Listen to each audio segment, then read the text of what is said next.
Salut, c'est Jigsaw.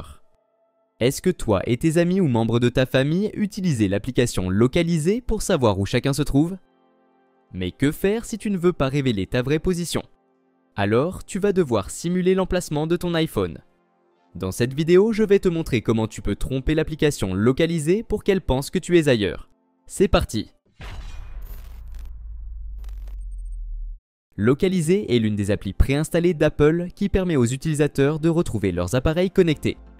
Un autre bon côté de cette appli, c'est qu'elle peut aussi être utilisée pour partager ta position avec des amis ou des membres de ta famille. Cependant, cette fonctionnalité peut sembler trop intrusive, surtout les jours où tu veux garder tes déplacements privés pour des raisons personnelles. Alors, si tu veux disparaître de la carte un moment, tu peux désactiver le partage de position sur l'application localisée. Pour faire ça, ouvre l'application et clique sur l'onglet « Moi ».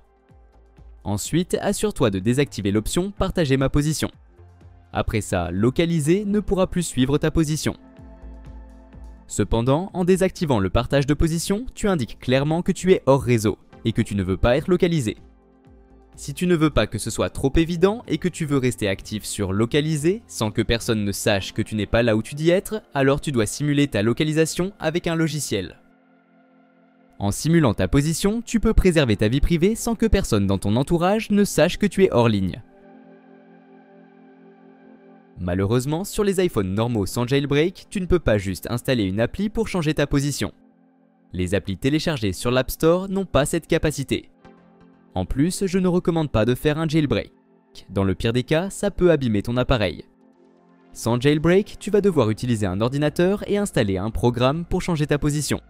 Il existe plusieurs programmes. Personnellement, j'aime bien Anito de iMyPhone et Ayanigo de Tenorshare qui fonctionnent sur Windows et Mac. Si tu veux en savoir plus sur chaque programme, tu peux consulter les liens dans la description. Dans cette vidéo, je vais te montrer plus en détail comment fonctionne iMyPhone Anito, mais celui de Tenorshare fonctionne quasiment de la même façon. Avec iMyPhone Anito, tu peux simuler une position et tes applis basées sur la localisation comme Google Maps, Snapchat ou WhatsApp afficheront cette fausse position. Tu peux l'essayer gratuitement avec un accès limité ou acheter un plan pour avoir un accès illimité. Choisis ton plan en cliquant sur la balise en haut à droite ou dans le lien dans la description. Maintenant, on va installer iMyPhone Anito. D'abord, choisis ton système d'exploitation, puis télécharge-le et installe-le sur ton ordinateur. Ensuite, lance le programme et clique sur Get Started.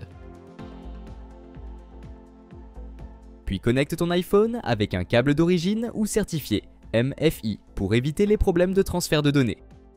Si c'est la première fois que tu connectes l'iPhone, tu dois confirmer, faire confiance à cet ordinateur et entrer ton code si demandé. La prochaine fois que tu te connecteras, tu pourras choisir ton appareil directement comme moi ici. Tu peux te connecter via Wi-Fi ou câble. Je choisis le câble car c'est plus stable et fiable. Pendant que tu connectes l'iPhone, garde-le déverrouillé et évite qu'il se mette en veille. Pour éviter que l'écran s'éteigne, va dans Réglages, appuie sur Affichage et luminosité, puis sur Verrouillage auto et règle sur Jamais. Une fois connecté, le tableau de bord de iMyPhone Anito doit afficher la carte. En haut à droite, tu verras 4 modes. Mode joystick, mode 2 points, mode multipoint et mode téléportation. Je vais t'expliquer comment utiliser chacun pour simuler ta position. Comme mentionné plus tôt, iMyPhone Anito a une version d'essai avec des limitations. Ici, tu verras quelles fonctionnalités sont disponibles dans cette version d'essai et lesquelles ne le sont pas. Commençons à simuler ta localisation sur l'appli localisée avec les différents modes. D'abord, le mode téléportation. C'est le mode activé par défaut après le chargement initial. Il permet de te déplacer instantanément à un endroit précis. Pour choisir une destination, tu peux utiliser la barre de recherche ou cliquer directement sur la carte. Ensuite, clique sur le bouton Move en bas du panneau latéral pour changer ta localisation actuelle. Tu verras alors que ta position sur Localiser se met à jour automatiquement, comme ici. Si tu utilises la version d'essai, tu peux te téléporter 5 fois maximum. En plus de la téléportation, Anito permet de simuler un déplacement avec un itinéraire. Pour ça, choisis Mode 2 points ou Mode Multipoints. Dans Mode 2 points, tu te déplaces d'un endroit à un autre. Après avoir choisi ta destination, tu peux configurer le mouvement dans le panneau latéral. Quand tout est prêt, clique sur Move pour simuler le déplacement. Tu verras que ton pointeur sur Localiser se déplace le long de l'itinéraire. Avec Mode Multipoints, tu peux créer un itinéraire avec plusieurs étapes. Comme avant, tu peux rechercher un lieu ou cliquer sur la carte. Chaque endroit sera ajouté au panneau latéral. Tu retrouveras les mêmes options que dans le mode 2 points, sauf que tu peux retirer des lieux avec le bouton Fermer. Tu verras aussi ta position sur Localiser simuler le mouvement. Mais attention, ici le trajet ne suit pas les routes. Il suit exactement le chemin que tu as défini. Ce que je t'ai montré, ce sont les bases. Si tu veux apprendre chaque mode en détail, regarde ma vidéo dans la description. Quand tu veux revenir à ta vraie position, clique sur le bouton Reset Location en bas à droite du tableau de bord. Mais parfois, cette fonction ne remet pas ta localisation automatiquement. Dans ce cas, redémarre ton iPhone pour tout remettre en ordre.